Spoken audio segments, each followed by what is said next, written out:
The Battle for Restoration. The conflict of reintroducing the endangered wolves to Yellowstone National Park. Since the colonial times, wolves have been portrayed as beasts and savages.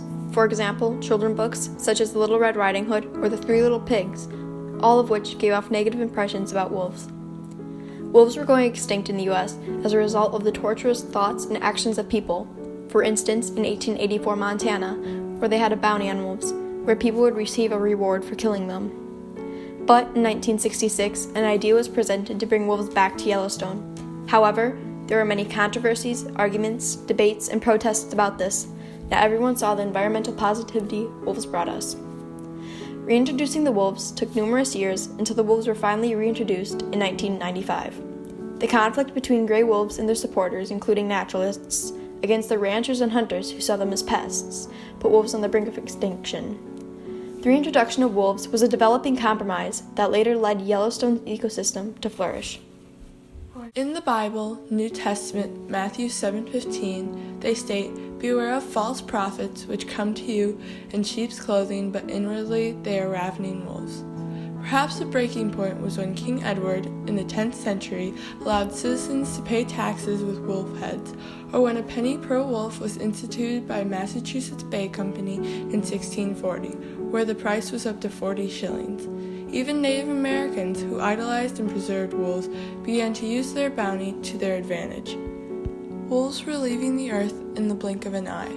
Wolves disappeared by 1776 in Scotland and Ireland, and in the 1800s, New England.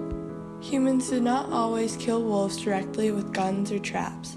As America began expanding west and building railroads, they began taking up grazing areas of bison with buildings for railroad workers and the railroads themselves. This expansion caused the bison's numbers to plummet, which had a chain reaction on other animals, including wolves, as bison were one of the wolves' top prey. Theodore Roosevelt, an empowering activist and our 26th president, called wolves a beast of waste and destruction. Wolves were a constant prey for humans from the 1850s to the 1880s. They were massacred, one of the worst in the American West. In the 1930s, the idea of what a predator was changed, as biologists took a deeper look and developed insight into our ecosystems. This knowledge began to challenge the evil views people had on wolves. In the 1960s, liberalism and protecting the environment became very popular.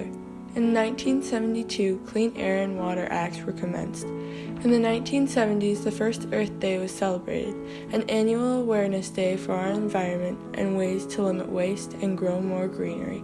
Around the same time, the government finally took action and placed many struggling animals on the endangered species list. Because of people, wolves were going extinct almost everywhere in the U.S. For example, almost 140 wolves were killed by their own protectors, park rangers. Without wolves in Yellowstone, the ecosystem was failing because of the many animals that depended on the wolves.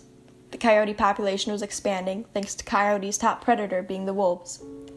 Foxes, badgers, and martens' population declined because of the competition of smaller prey with the coyotes. Doug Smith says, "The wolf is a keystone species. Remove it and the effects cascade down in the grasses." However, thankfully in 1973, wolves were included in the Endangered Species Act, which protects them from the harm of humans. Finally, the idea to reintroduce wolves was conceived, and many people were in favor of this, especially people like naturalists. However, many people also, mostly farmers and hunters, were against this, worried their cattle and other animals would be harmed or even killed. Wolves do not kill for sport. That is a fact. Why? The average wolf weight, if we threw all the wolves together, males, females, subadults, adults, pups, is about 100 pounds. The average cow elk's 500 pounds, the average bull elk's 750. They risk injury or death. When you attack something 5 to 7 times as large as you, that ain't a fair fight. So they risk tremendous injury or death trying to take something on bigger than that. They also worried the elk population would disappear, causing the hunters to be enraged. Some said if the wolves were introduced, they would shoot, shovel, and shut up. They also mentioned they felt wolf recovery is being shoved down their throats by rich city people living far from any ranch. And they have the luxury of not worrying about livestock losses. The restoration was finally put into action in 1995 after multiple debates. In the winter of 1995, 29 wolves were transferred from Alberta, Canada, and held in pens until March 31st. These wolves were named the Crystal Creek Pack. Roughly 7 packs, 41 wolves were reintroduced. The transferred wolves fed mostly on the overpopulated elk, bison, and moose. The reintroduction later became known as one of the most successful reintroductions in history. Although many people were furious, many wildlife defender groups paid $3,000 to anyone who lost cattle due to wolves to solve this. And another group spent $15,000 to build an electric fence to protect calves. With the wolf population thriving, a compromise was made with hunters which removed wolves from the endangered species list, even though many naturalists and animal supporters disagreed with this. The compromise created a level playing field for both sides and brought things back to normal. The reintroduction was expected to last around 5 years. However, no wolves were released into Yellowstone after 1996, a tribute to the early success of the reintroduction. In 1998, over 90 wolves had been spotted in Yellowstone. 20 years after the reintroduction, the wolf population ascended from 300 to 4,000. Wolves increased the well-being of the environment and other species. When the wolves were first eradicated, the elk became overpopulated, which caused overgrazing of fields. With the wolves back, the population of elk has gone back to steady levels as the naturalist had hoped. And wolves eat elk. So do cougars, so do bears, so do coyotes. A lot of things eat elk. People eat elk. And so the system in many ways hinges on elk. So what wolves and other carnivores do to elk is very important. And very simply, prior to wolf recovery, predation pressure by natural carnivores was very low. No wolves, no cougars, few bears. Bears were here, but their numbers were lower. And that caused the elk population to grow to very large numbers. In fact, a lot of ecologists and scientists criticize Yellowstone for having too many elk. 4. Wolves typically only ate 90 of a 225 kilogram animal, leaving the rest for scavenger animals, causing the number of scavenger animals to go up. The coyotes also overflowed in numbers while the wolves were absent. However, with the return of wolves, the population of coyotes cut in half, which was very beneficial for the park. With the elk being killed moderately, it brought back vegetation which is used as homes and food for numerous animals. In areas where wolves hunted, deer avoided, which quintupled the sizes of trees in just 6 years. With newly created forests, the birds began returning to Yellowstone. The number of beavers increased because of the vegetation's success. The beavers, with their building skills, created habitats for other animals.